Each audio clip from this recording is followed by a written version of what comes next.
Hello students, स्वागत है आप सभी का आज के इस इम्पोर्टेंट सेशन में। और आज हम केमिस्ट्री के कुछ इम्पोर्टेंट क्वेश्चंस डिस्कस करने वाले हैं। सबसे पहला क्वेश्चन इसमें जैसे 4 gram of hydrogen react with 20 gram of oxygen, तो जितनी वाटर की फॉर्मेशन होगी वो हमने बताना है कितना वाटर की फॉर्मेशन होगी। तो इसमें हम जैसे बेसिक रिएक्शन लिख लेते हैं, जैसे 4 gram of H2, 32 gram of oxygen, 36 gram of हमारा जो नॉर्मल कंडीशन में वाटर बनेगा। बट अब हमारे पास ऑक्सीजन लिमिटेड है, तो 20 ग्राम इसमें हमारी ऑक्सीजन दी गई है, तो अब कितना बनेगा। तो इसको निकालने के लिए हम when 4 gram of hydrogen react with 32 gram of oxygen give 36 gram of water, ये जो हमारी जनरल इक्वेशन है ये बनेगी। नाउ प्रेजेंट हमारे पास 20 ग्राम ऑक्सीजन है, तो 20 ग्राम ऑक्सीजन लिमिटेड है, यहाँ पर लिमिटिंग रिएजेंट है, तो हम अगर निकालेंगे तो 22.5 ग्राम ऑफ वाटर बनेगा, तो हमारा सी आंसर इसका करेक्ट हो जाएगा। मोल कंसेप्ट में मोल वाला कंसेप्ट आपको आना चाहिए, लिमिटिंग रिएजेंट अच्छे से आपने कंसेप्ट आना चाहिए। इम्पोर्टेंट क्वेश्चन है, बिल्कुल आएगा। जब 2016 की बात बताऊं मैं आपको, तो HCl का आया था, हाइड्रोजन और क्लोरीन, उसमें 17 ग्राम क्लोरीन दी गई थी और कितने मोल HCl के बनेंगे ये पूछा गया था। The maximum number of molecule is present इनमें से मैक्सिमम नंबर मोलिक्यूल बताने हैं जो कि 15 litre of water at standard temperature होंगे। एक आइस लिया है और एक गैस लिया है, तो ये हमारा 15 ml water at standard temperature हो जाता है। A pressure cooker reduce the cooking time because जो प्रेशर कुकर होता है हमारा, वो कुकिंग टाइम क्यों उसमें कम हो जाता है, इसकी एक्सप्लेनेशन मैं आपको देता हूँ। Pressure cooker reduces the cooking time of food because जो बॉइलिंग पॉइंट है वाटर का हमारा इसमें वो इंक्रीज हो जाता है, जिसके कारण ज़्यादा हीट हमारे फूड को ट्रांसफ़र होती है, इसलिए हमारा जो प्रेशर कुकर जल्दी कुक कर देता है। एक एप्लीकेशन और देखी होगी आपने प्रेशर कुकर की, जो हम उधर पहाड़ों पर अगर चले जाते हैं तो वहाँ पर एटमॉस्फेरिक प्रेशर कम हो जाता है, तो जो हमारा जैसे हमने कुछ भी बॉयल करना वहाँ पे, तो वो जल्दी बॉयल हो जाता है। और जल्दी बॉयल होगा, मानो जो बॉइलिंग पॉइंट हमारा वाटर का 100 है, अगर वो 95 हो जाए, तो 95 में तो बहुत कम हीट होगी ना, जो 5 डिग्री का गैप है, तो आप हीट का तो फ़र्क होगा, हीट कम होगी इसमें। तो बॉइलिंग पॉइंट अगर हम किसी भी चीज़ का बढ़ा दें तो उसमें ज़्यादा हीट हो जाएगी, ज़्यादा टेम्परेचर तक वो स्टेबल रहेगा और फिर अच्छे से कुकिंग उसकी हो जाएगी। फॉर एन एंडोथर्मिक रिएक्शन, अगर एंडोथर्मिक रिएक्शन को हमने स्पॉन्टेनियस करना है तो उसका डेल्टा जी 0 से कम होना चाहिए, डेल्टा जी माइनस में होना चाहिए। फॉर या तो वो एंडोथर्मिक है या एक्सोथर्मिक है, any kind of reaction there is. और ये थर्मोडायनेमिक्स का क्वेश्चन था, बहुत इंपॉर्टेंट है ये जो कंसेप्ट मैं यहाँ पर डिस्कस करने वाला हूँ, बिल्कुल प्रीवियस ईयर में इनसे क्वेश्चन आए हुए हैं बच्चों। एंटी फेरोमैग्नेटिक प्रॉपर्टी हमारे इसमें 3 वाला देगा, क्योंकि इसमें एक अपर और एक लोअर बाइस का जो हमारा डाइपोल है, तो ये 3rd वाला। और जो अदर भी इसमें रहते हैं जैसे हमारे फेरोमैग्नेटिक, फेरी, ये सब आपने एक बार बुक से पढ़ने हैं। Next question, an ionic radii दी है, सॉलिड स्टेट का क्वेश्चन है, आयनिक रेडियाई दी है 2 उसकी, तो इसमें हमने क्या निकालना है, कोऑर्डिनेशन नंबर निकालना है। तो ये एक तो जो सॉलिड स्टेट में जो टेबल दी गई है आयनिक रेडियाई और कोऑर्डिनेशन नंबर की जो टेबल दी गई है, बस उसके साथ इसका डेटा आपने मैच करना है। सिंपली इसको डिवाइड करो कैटायन को एनायन से, और जो जिस रेंज में ये फॉल करती है वही हमारा कोऑर्डिनेशन नंबर होगा, जैसे कोऑर्डिनेशन नंबर यहाँ 6 होगा। और सॉलिड स्टेट में आपने एक तो ये डिफेक्ट पढ़ने हैं, पैकिंग फ्रैक्शन पढ़ना है, बहुत अच्छे से पढ़ना है आपको सभी का। FCC का कितना है, BCC का कितना है, बॉडी सेंटर्ड का कितना है, ये सब एक बार याद करना है। जैसे यहाँ पर एक ये पैकिंग फ्रैक्शन का क्वेश्चन है, सिंपल क्यूबिक में कितने होगा, तो ये याद रखना है। सिंपल क्यूबिक में हमारा होता है π/6। एक तो परसेंटेज में होता है हमारा पैकिंग फ्रैक्शन, बट यहाँ पर दिया गया है ये अलग फॉर्म में, ये भी आपने याद रखना है। ये FCC का और BCC का भी आपने याद रखना है। Next, an electron jumped from lower orbital to higher. एक इलेक्ट्रॉन लोअर ऑर्बिटल से हायर ऑर्बिटल में जाता है तो फिर क्या होगा। देखो दोनों कंडीशन में आपको बता देता हूँ। अब यहाँ पर एनर्जी अब्जॉर्ब होगी, लोअर से हाई में गया, एनर्जी अब्जॉर्ब करके ही गया होगा डेफिनेटली। तो अगर कोई भी इलेक्ट्रॉन अगर वो जंप करेगा lower to higher, it will absorb energy, but when it come from higher to lower it will release energy. Important. और इस चैप्टर में जो हमारा हाइड्रोजन स्पेक्ट्रम है वो आपने पढ़ना है। Which is not correct match. Correct match इसमें से कौन सा नहीं है। इस जैसे ये जो मेथड दिए गए हैं हमारे बेसिक जो ऑर्गेनिक केमिस्ट्री, उसके कैरस मेथड से हम हाइड्रोजन एस्टिमेट करते हैं। Liebig's method carbon and hydrogen estimation के लिए। जेल्डाल मेथड नाइट्रोजन के लिए। एक यहाँ पर ड्यूमा मेथड भी होता है, ड्यूमा DUMA, ड्यूमा मेथड भी हमारा नाइट्रोजन के लिए होता है। और एक ये जो है दिया गया है लाइसिजन टेस्ट ऑक्सीजन, ये रॉन्ग दिया गया है, क्योंकि जो लाइसिजन टेस्ट होता है only use for the detection of nitrogen, sulphur, halogen and phosphorus, not for oxygen. ये ही हमारा करेक्ट आंसर बन जाता है। The set of quantum number not applicable for electron. Quantum number का question, quantum number structure of atom very important. Quantum number से question आएगा, Aufbau principal से आए, हंट्स रूल से आए, पॉली एक्सक्लूसिव प्रिंसिपल से आए, हंसबर्ग अनसर्टेनिटी प्रिंसिपल से आए, यहाँ से क्वेश्चन आएगा बच्चों, बिल्कुल नहीं चूकना है। ये तो बिल्कुल आसान इंडिपेंडेंट चैप्टर है, किसी पर डिपेंड भी नहीं करते। स्ट्रक्चर ऑफ एटम बताओ किस पे डिपेंड होगा, किसी पे डिपेंड नहीं करता स्ट्रक्चर ऑफ एटम। आपको बस बेसिक सी नॉलेज होनी चाहिए एटम की, इलेक्ट्रॉन प्रोटॉन की, जैसे इलेक्ट्रॉन प्रोटॉन कहाँ होते हैं, जो जितने भी ये बोर थ्योरी हैं और ये रदरफोर्ड मॉडल है, ये याद करो, क्वेश्चन इधर से पक्का आएगा। अभी में देख क्वांटम सेट में कितना अच्छा क्वेश्चन दिया इन्होंने। अब क्वांटम सेट में पहले क्या आता है हमारा n, फिर होता है l, यहीं से आंसर बन जाता है। जो l होता है हमारा n-1 होता है, मतलब जो पहले वाला यहाँ पर दिया गया है 1, तो जो दूसरा है इसमें वो ऑप्शन, जैसे दूसरा दिया गया, जो दूसरा सेट दिया गया है क्वांटम नंबर का, वो यहाँ पे 0 होना चाहिए था, 1 के बाद 0, क्योंकि n-1 होता है ना l की वैल्यू। तो और देख सभी में देखोगे आप l की वैल्यू एक कम दी गई है, एक कम दी गई है। और यहाँ पर देखो 1-1-1, तो यही फर्स्ट आंसर हमारा बन जाता है। ऐसे क्वेश्चंस को बिल्कुल नहीं चूकना है आपने, बहुत अच्छे से करने हैं। नेक्स्ट क्वेश्चन हमारा, the unit of rate constant for zero order reaction. Rate constant की यूनिट बतानी है जीरो ऑर्डर में, तो 3 इसका आंसर होगा। जीरो ऑर्डर क्या, फर्स्ट ऑर्डर, और ये rate constant rate of reaction, ये इंपॉर्टेंट है, यहीं से क्वेश्चन आता है, कहीं और से नहीं आएगा। सिंपल सा क्वेश्चन आएगा, बहुत बार जो एक्सेप्शन में पूछा जाता है वही क्वेश्चन आएगा। Micelles formation take place. Micelles formation कब टेक प्लेस होता है, जब हमारा जो above CMC and above kraft temperature का जो सिचुएशन हो जाती है, उस टाइम पे मिशेल्स फॉर्मेशन होता है। ये एक फैक्ट है, बिल्कुल आपने याद रखना है।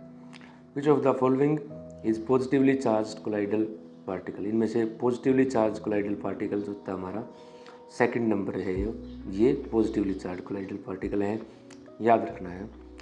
Colloids can be purified. Colloids को हम कैसे प्योरीफाई कर सकते हैं, वैसे तो बहुत सारे अलग अलग मेथड्स दिए गए हैं बुक में, but colloids can be purified by ultrafiltration, क्योंकि जो इसमें पार्टिकल्स का साइज़ होता है वो बहुत छोटा होता है, इवन सेटल भी नहीं होता, इतना छोटा होता है।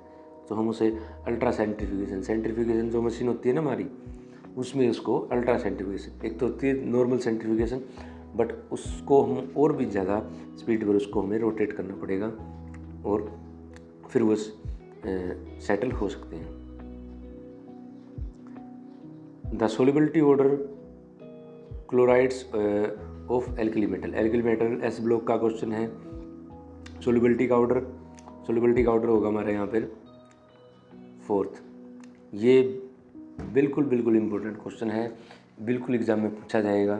क्योंकि देखो अगर नॉर्मल ऑर्डर होता तो फिर कैसे आता, सोडियम, पोटासियम, रुबिडियम और सीजियम। बट यहाँ पर ये रिवर्स है, देखो सोडियम और पोटासियम क्लोराइड। तो ये बिल्कुल एक्सेप्शन टाइप में हो जाता है हमारा। और इसका रीजन भी हम जान लेते हैं एक बार। The reason wise solubility of most of group 1 metal decrease.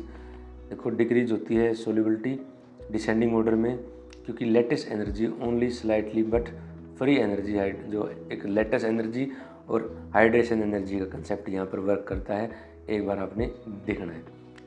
यहाँ पर जो पोटासियम क्लोराइड है less soluble than sodium chloride, इसलिए उसकी जो सोल्यूबिलिटी कम हो जाती है। पोटासियम क्लोराइड की सोल्यूबिलिटी कम हो जाती है क्योंकि उसकी जो हाइड्रेशन एनर्जी और जो सोल्यूबिलिटी कम है, इसलिए याद रखना ये भी आपने इम्पोर्टेंट है। थर्मल स्टेबिलिटी ऑर्डर्स, कार्बोनेट्स का thermal stability order 2nd is correct answer. इसमें एक्सप्लेनेशन ये है, an electropositive character increase down the group हम जाएंगे तो इलेक्ट्रोपॉजिटिव करेक्टर इंक्रीज होता है 1 element the stability of carbonates and hydrogen carbonate increase. Stability down the group increase होती है हाइड्रोजन कार्बोनेट्स की, and carbonates and alkali metals are more soluble than alkali earth metal due to their size which is greater. क्योंकि जो हमारा alkali metal का size होता है, alkali metal तो हमारा फर्स्ट ही ग्रुप होता है, तो इसका साइज ज़्यादा होता है as compare to alkali earth metal. In alkali earth metal the thermal stability increase with down the group. Sorry, ये कार्बोनेट्स की यहाँ पर देखो पोटासियम की सबसे ज़्यादा है, फिर सोडियम, मतलब डिक्रीज हो रही down the group. Next question की तरफ मूव करते हैं। जिगलर-नाटा कैटालिस्ट के बारे में पूछा गया है, तो ये जो 2nd नंबर पे है यही हमारा जिगलर-नाटा कैटालिस्ट होता है, याद रखना है। विच of the following contain isoprene unit. Isoprene unit हमारा नेचुरल रबड़ में होता है। पॉलीमर इज इम्पोर्टेंट, ये नाइलॉन 6, नाइलॉन 610, इनके तो मोनोमर आपको पता ही होना चाहिए। और भी हैं जैसे बेकेलाइट, थर्मोसेटिंग क्या होते हैं, और भी जो मतलब कौन से जो हाइड्रोलिसिस से बनते हैं। और पॉलीमर इम्पोर्टेंट चैप्टर है, 1-2 क्वेश्चन आ सकता है, एक तो आएगा ही। तो फिर आप 2 घंटे में उस चैप्टर को आराम से NCERT से पढ़ो तो भी आपका क्वेश्चन बन जाएगा। ग्रुप 14 एलिमेंट हैव, जो ग्रुप 14 की जनरल कॉन्फ़िगरेशन क्या होगी, 4 आंसर ये वाली होगी, NS2 NP2। Tendency of carbon for catenation is because of carbon carbon atom bond energy is. जो कैटिनेशन की प्रॉपर्टी होती है कार्बन कार्बन की, ये क्यों होती है, due to high energy. All element except carbon have tendency to show maximum covalency of 6। जो ये हमारे कार्बन वाले अगर ग्रुप की बात करें, कार्बन फैमिली में जो कार्बन के अलावा जो रहते हैं हमारे जितने भी, उनकी टेंडेंसी होती है कोवैलेंसी 6 शो करने की। ऐसा क्यों है? All element except carbon have tendency to show maximum covalency 6 due to presence of extra D empty D orbital. 2nd is right answer, क्योंकि कार्बन के पास डी ऑर्बिटल नहीं होता। आगे जाएंगे हम, साइज बढ़ेगा और डी ऑर्बिटल भी आ जाएगा। What is the correct increasing order of liquefaction gas का, ये बताना है। करेक्ट ऑर्डर याद रखने वाली चीज़ है, ये ग्राफ इम्पोर्टेंट है। तो एज ऑफ लिक्विफिकेशन की अगर हम बात करें यहाँ पर, 1st is the right answer, ये अपने याद रखना है। बाय विच प्रोसेस जिंक को हम जिंक ब्लेंड से कैसे एक्सट्रैक्ट करते हैं? With the process of roasting followed by carbon. ये यहाँ पर रिएक्शन दिखाई गई है, जैसे 2ZnS प्लस में रोस्टिंग, देखो रोस्टिंग में हम यहाँ पर ऑक्सीजन यूज करते हैं, कैल्सिनेशन में ऑक्सीजन या एयर का हम यूज नहीं करते हैं। तो यहाँ पर ZnS था, ZnS के बाद ये ऑक्सीजन इसको S को रिप्लेस कर देगी, ZnO हो गया हमारा, और ZnO को हम कार्बन से रिएक्ट कराएंगे तो फिर ये जिंक हमारा अलग से बच जाएगा और ये प्योर मेटल होगी। For the gold amalgam, gold amalgam से हम गोल्ड कैसे सेपरेट करेंगे, तो डिस्टिलेशन से हम ये कर सकते हैं, क्योंकि जो गोल्ड होता है हमारा, गोल्ड लिक्विड मेटल होती है जो कि उसका बॉइलिंग पॉइंट कम होता है गोल्ड से, तो ये ईजिली हम डिस्टिलेशन से जो डिफरेंट बॉइलिंग पॉइंट वाली चीज़ें होती हैं उनको सेपरेट कर सकते हैं। और भी कुछ इम्पोर्टेंट है, जैसे जोन रिफाइनिंग मेथड है, एलिंगन डायग्राम है, उसको भी आपने पढ़ना है, वो भी इम्पोर्टेंट है। परमानेंट हार्डनेस वाटर में होती है, वो किसके कारण होती है, sulphates of magnesium and calcium. तो कार्बोनेट्स, बाइकार्बोनेट्स होती हैं, उनके कारण टेम्परेरी हार्डनेस होती है, परमानेंट हार्डनेस होती है हमारी सल्फेट्स के कारण। परमानेंट हार्डनेस ऑफ वाटर हम उसको कैसे रिमूव करेंगे, तो इसका हमारा थर्ड आंसर है, दिया नहीं हुआ यहाँ पे, वॉशिंग सोडा के साथ हम परमानेंट हार्डनेस को रिड्यूस कर सकते हैं। Next we have questions from organic chemistry. The reaction of, ये रिएक्शन दी गई है हाइड्रोजन और ब्रोमीन के साथ, इसमें क्या होगा, तो सेकंड यहाँ पर हमारा प्रोडक्ट बनेगा। ये बिल्कुल बेसिक रिएक्शन है, अगर आपने थोड़ा बहुत भी बेसिक ऑर्गेनिक केमिस्ट्री का पता है तो you will do it definitely. Next, what is the product of when carboxyl phenol obtain bye Raymond-Taigun reaction, ये भी इम्पोर्टेंट रिएक्शन है रायमंड-टाइगन रिएक्शन से, तो प्रोडक्ट बनेगा यहाँ पर 4th नंबर। नेक्स्ट हम बात करते हैं, ये फिनोल दिया गया है, फिनोल को हम सिंपल बेंजीन में कन्वर्ट कर रहे हैं, तो इसके लिए हमें क्या रिक्वायर्ड होगा, तो इसके लिए हमें जिंक रिक्वायर्ड होगा, जिंक पाउडर रिक्वायर्ड होता है, इम्पोर्टेंट रिएक्शन है। इलेक्ट्रोफाइल्स इन रायमंड-टाइगन रिएक्शन, इलेक्ट्रोफाइल्स क्या होता है रायमंड-टाइगन रिएक्शन में, तो 3rd नंबर होता है हमारा ये। Which one of the following compound gives dye test, dye test aniline हमारा डाई टेस्ट देता है। The strongest ortho para and strong meta directing group के बारे में हमने बताना है, तो स्ट्रोंग कौन से होते हैं, NH2 strong ortho para directing group because resonance effect, and NO2 strong meta directing due to -R effect, ये सॉरी रेजोनेंस नहीं है, ये R पॉजिटिव और R नेगेटिव, जैसे इंडक्टिव इफेक्ट होता है ना, ऐसे ही इफेक्ट हमारी जो GOC में दी गए हैं उनके ऊपर बेस्ड क्वेश्चन है, तो 3rd इसका हमारा आंसर बन जाता है। Benzene diazonium chloride on reaction with water give, क्या देगा बेटे, ये 1 नंबर फिनोल हमारा बनता है। देखो स्टूडेंट्स, एक्चुअली बात ये है कि जो केमिस्ट्री का है, केमिस्ट्री का जब 4-5 साल पहले हम तैयारी करते थे उस टाइम पर तो बहुत अच्छे से आती थी रिएक्शन, ऑर्गेनिक केमिस्ट्री भी, और सारा मतलब केमिस्ट्री का तो बिल्कुल अच्छे से आता था। बट अब ऐसी सिचुएशन है, इनको हमने 5-6 साल से पढ़ा नहीं है, तो फिर ये केमिस्ट्री का थोड़ा टॉपिक शिफ्ट हो गए हैं, तो इसके लिए सॉरी थोड़ा, बाकी इतना आता है मेरे को, मैं आपको बिल्कुल डेफिनेटली कहूँगा, और बायोलॉजी का तो बिल्कुल आपको कंप्लीट सिलेबस करवाने वाला हूँ। Which compound has planar structure, chemistry में आपने थोड़ा मेरे से ज़्यादा आपने ध्यान रखना है। प्लेनर स्ट्रक्चर इनमें से कौन सा है, फर्स्ट इज प्लेनर स्ट्रक्चर, ये जो जितने भी स्ट्रक्चर दिए गए हैं केमिकल बॉन्डिंग में याद रखना है, आएंगे बॉन्ड ऑर्डर पे क्वेश्चन आएगा, बॉन्ड लेंथ पे, और ये जियोमेट्री पे और स्ट्रक्चर पे। हाइब्रिडाइजेशन आपने निकालनी आनी चाहिए, अगर ये नहीं आता तो मैं भी इसमें देखो कुछ नहीं कर सकता, एक दिन में आपको बच्चों सिखा नहीं सकता। और केमिकल बॉन्डिंग डेफिनेटली बताता हूँ 4 से 5 क्वेश्चन कवर करता है, अगर आपको केमिकल बॉन्डिंग अच्छे से आता है तो फिर आप कोऑर्डिनेशन कंपाउंड भी कर लोगे। और ये मान लो 3 से 4 क्वेश्चन कोऑर्डिनेशन कंपाउंड से, तो यहाँ पर 10 नंबर का आपका खेल बन जाता है। जैसा कि मेरा एक्सपीरियंस बता रहा है, आपने ऐसे पढ़ोगे तो बिल्कुल you will score good marks. Which of the following molecule have maximum dipole moment? Maximum dipole moment यहाँ NH3 के पास होगा। Which one of the following species plane triangular species? Plane triangular 3।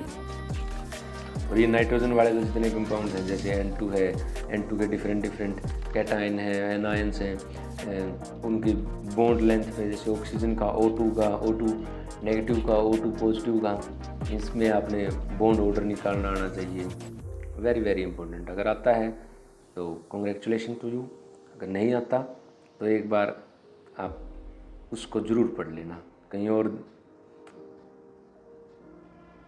Number of unpaired electron. Unpaired electron देखो coordination compound का chapter है, question है sorry. Unpaired electron बताने हैं। देखो इसका फर्स्ट 2 हमारे अनपेयर्ड इलेक्ट्रॉन निकलते हैं। Spin magnetic movement of iron, यहाँ स्पिन मैग्नेटिक मूवमेंट निकालना है। क्वेश्चन बिल्कुल आएगा बच्चों। ये पहले आपको फ्री इलेक्ट्रॉन्स निकालने हैं। जैसे यहाँ पर एक आया अनपेयर्ड इलेक्ट्रॉन, और अनपेयर्ड इलेक्ट्रॉन को हम इस फार्मूले में डालेंगे n × n+2 और इसका अंडर रूट, तो हमारा जो डाइपोल मूवमेंट होगा, वो मैग्नेटिक मूवमेंट होगा, वो निकल आएगा। बिल्कुल आसान क्वेश्चन है, आसान ही क्वेश्चन पेपर में आएगा। The inner transition element that is radioactive, तो हमारा जो PM होता है यहाँ पर वो रेडिएक्टिव है, ये फैक्ट है।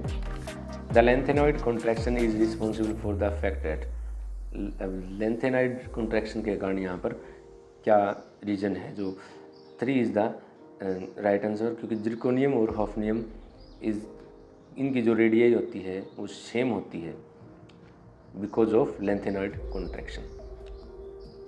Size of lanthanoids decrease with poor screening of, तो इसका आंसर होता है हमारा जो 4F सेल की पुअर स्क्रीनिंग होती है, उसके कारण ही हमारा लेंथेनॉइड कॉन्ट्रैक्शन होता है। और लगभग सभी चैप्टर से हमने 1-2 क्वेश्चन अभी यहाँ पे ट्राई कर लिए हैं। एक मेरे को लगता है एनवायरनमेंट वाला चैप्टर और एवरीडे लाइफ वाला चैप्टर रहता है, उनमें से भी बिल्कुल 2-3 क्वेश्चन आने की बिल्कुल आशंका है। इम्पोर्टेंट चैप्टर हैं और उसके लिए कोई ज़्यादा बड़े कंसेप्ट की भी ज़रूरत नहीं है, तो उनको आपने करना है। नेक्स्ट सेशन आपको बायोलॉजी का मिलेगा, बायोलॉजी के क्वेश्चंस का, जो NCERT एग्जाम्पलर के क्वेश्चन हैं उनका। तो तब तक बने रहिए, पढ़िए अपने घर पर बैठ के आराम से और क्वेश्चंस ट्राई करिए। All the best to all of you, thank you. Please do like this video and subscribe my channel.